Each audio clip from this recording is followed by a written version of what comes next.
La réalité de l'islam, on vous la cache, on m'interdit de vous la dire, parce que l'islam n'est pas une religion comme le christianisme, ça n'a rien à voir. L'islam est une religion de la loi, l'islam est un droit religieux. Et donc, ce droit religieux prend l'homme depuis le berceau jusqu'à la tombe et dans tous les aspects de sa vie. Que ce soit pour aller aux toilettes, comment faire pour aller aux toilettes, comment faire pour conclure un contrat, comment faire pour faire la prière. Et ça, le chrétien ne peut pas le comprendre. C'est ça la loi islamique. Le chrétien, quand il fait la prière, il est là dans son lit. « Oh Seigneur, faites que je réussisse mon examen. » Au nom du Père, ah, peut-être il fait signe de la croix, mais quand il fait froid, il a les mains en dessous de la couverture. Mais pas pour le musulman. Le musulman doit se lever, le musulman doit se laver, le musulman doit prendre un tapis de prière. Le musulman ne fait pas la prière n'importe comment, n'importe quand, n'importe où.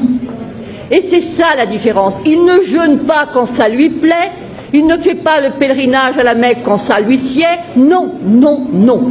Tout comportement obéit à une règle et toute règle est une règle de comportement. Et donc, ce qui se passe, c'est que les musulmans sont super piégés, super coincés, où ils disent la vérité, à savoir que la loi islamique, ce n'est pas seulement les ibadat, c'est-à-dire l'adoration, tout ce qui touche arkan ad-din, les piliers de la religion, mais c'est aussi les mu'amalat, comment traiter dans le public, horizontalement. Alors ils choisissent de mentir pour ne pas être en quelque sorte jetés dehors.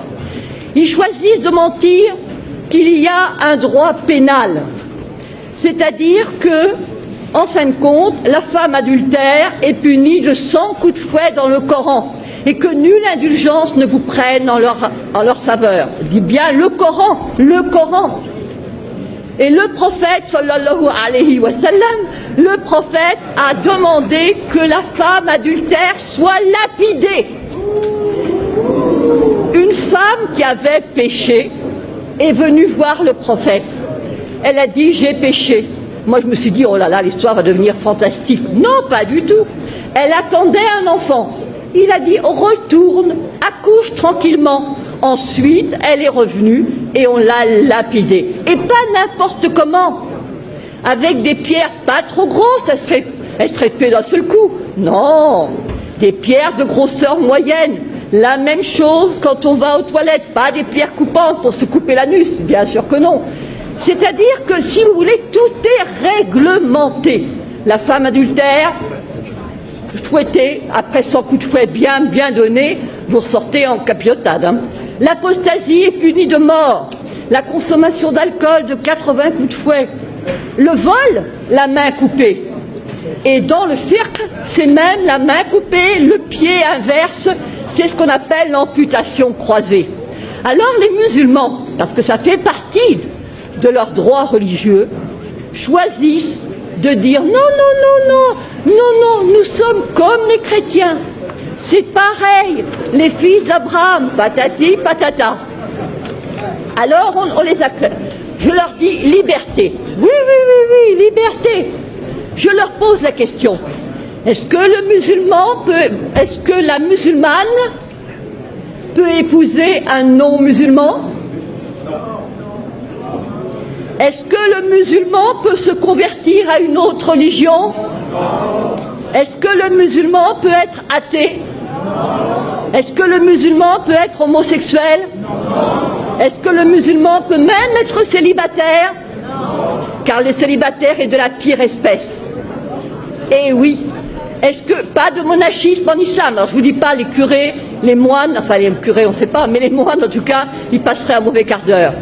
Et la religion catholique, c'est l'horreur, l'abomination. Ils disent trois, alors c'est considéré comme un trithéisme, donc ils seraient zigouillés. Et quant à la messe, alors là, la messe, boit, le pain transformé en corps du Christ, mais c'est de l'anthropophagie pour eux. Et boire du vin. C'est-à-dire que tout est quelque chose, horreur, horreur, horreur. Ce sont des moushrikoun, des associateurs, et c'est najas. Najas, c'est-à-dire impureté, saleté, cochonnerie. Alors, liberté, laissez-moi rire, il n'y en a pas. Mais alors, puisque de toute façon le musulman obéit à des règles, il est encerclé, emprisonné, on ne peut pas faire n'importe quoi, on entre dans les toilettes du pied gauche, on mange de la main droite, on ne mange pas n'importe quoi, on ne mange pas n'importe comment. C'est le rôle des fatwas qui vous dit, s'il vous plaît, comment on fait?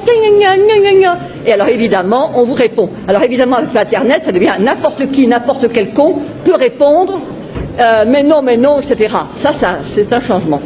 L'égalité. Mais bien sûr que nous avons l'égalité. L'égalité entre qui? Entre les musulmans. Al-Muslim, Akhul Muslim. Le musulman est le frère du musulman, pas le frère du non-musulman. Absolument pas. Absolument pas. Ne prenez pas les juifs et les chrétiens comme alliés. Et enfin, nous avons... Alors là c'est vraiment le must. Vous prenez la sourate 5, Al-Maïda, la table servie. Al-Yahoud. Les Juifs disent la main de Dieu est fermée. Mais non, c'est la leur qui est fermée. Et alors je passe, il est dit, écoutez bien ceci. Et certes, nous avons fait croître parmi eux la rébellion et la mécréance. Nous avons, alors, je dirais, et nous avons fait croître l'inimitié et la rébellion. Nous avons jeté parmi eux la haine jusqu'au jour de la résurrection. Yaoum al-Qiyamah. Vous voyez pour l'affaire d'Israël ce que ça signifie. Ensuite, il est dit, ce sont les Juifs qui allument la guerre. Ce sont les Juifs qui allument les guerres. Et c'est Dieu qui l'éteint. Et rappelez-vous, il y a eu une fatwa, il y avait eu des émeutes en banlieue, et monsieur Malek Chabel, musulman modéré, a écrit, mais il n'y a pas de guerre sainte en islam. C'est-à-dire, il a dit, en fin de compte, ce sont... il a cité de manière très habile que ce n'étaient pas les musulmans qui allument les guerres. Et tous ceux qui connaissaient le Coran ont compris. Parce que c'est sûr. Mais bien sûr que le problème... Alors, je me suis adressée au recteur de la mosquée de Paris, le charmant Dalil Boubaker. Je lui ai dit, comment trouvez-vous la première sourate du Coran? Il a dit, c'est le paternoster chrétien. J'ai envie de lui dire, alors crétin, le paternoster, alors commençons. Au nom de Dieu, le clément, le miséricordieux, etc. C'est toi que nous adorons. Iyyaka na'budu wa iyyaka nasta'in. Ihdina sirat al-mustaqim. Donc guide-nous dans la voie droite. Et alors là commence le suspense. La voie de ceux à qui tu as accordé tes faveurs. Sirat al-ladhin, voilà, an'amta alayhim. Donc c'est la voie de ceux pour lesquels tu as été généreux. Sirat, alors, Ghayr mardoubi alayhim, la voie de ceux contre qui tu n'es pas en colère. Walad dallin, et ceux qui ne sont pas égarés. Alors moi j'avais apporté un commentaire. Pardon. Vous voulez... Non. Donc j'avais apporté un commentaire et j'ai dit devant tout le monde, évidemment, là vous ne comprenez rien, mais il y a le commentaire qui explique et que tous les musulmans pieux connaissent. Alors je regarde. Quels sont ceux à qui Dieu a accordé ses faveurs? Alors je vois al-Muslimoun ou al-Anbiya, donc les musulmans, les prophètes. Quels sont ceux contre qui Dieu est en colère? J'ouvre le tafsir, le commentaire, et je vois al-Yahoud, les juifs. Et ceux qui sont égarés, je regarde, et je vois al-Nasara, les chrétiens, les nazaréens. Et je dis, c'est ça, votre sourate première, le paternoster, et nos curés cons, qui font du dialogue islamo-crétin.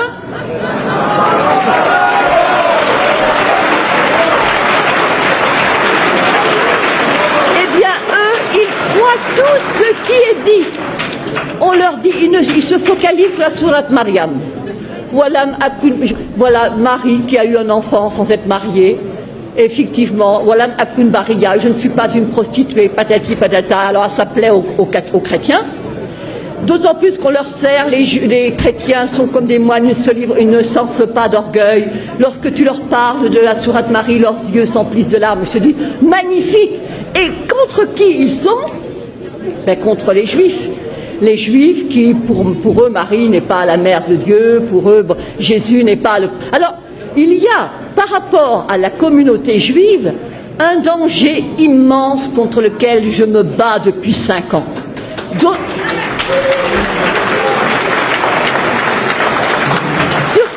Surtout à cause du problème d'Israël. Les gens qui combattent contre les Israéliens ne sont pas des gens du XXIe siècle. Ce sont des gens qui se rappellent qu'il a été dit qu'au jour du jugement dernier, les Juifs se cacheront derrière une pierre, derrière un arbre, que la pierre elle-même et l'arbre diront il y a un Juif derrière, tue-le. Alors comment laisser ces non-assistance à peuple en danger? Oui, bien sûr. Donc je dirais, ce n'est pas, l'islam n'est pas ce qu'on vous enseigne, l'islam n'est pas ce qu'on vous dit. L'islam est dangereux parce qu'il n'y a pas d'égalité, pas de liberté, pas de fraternité, pas de possibilité de s'en sortir.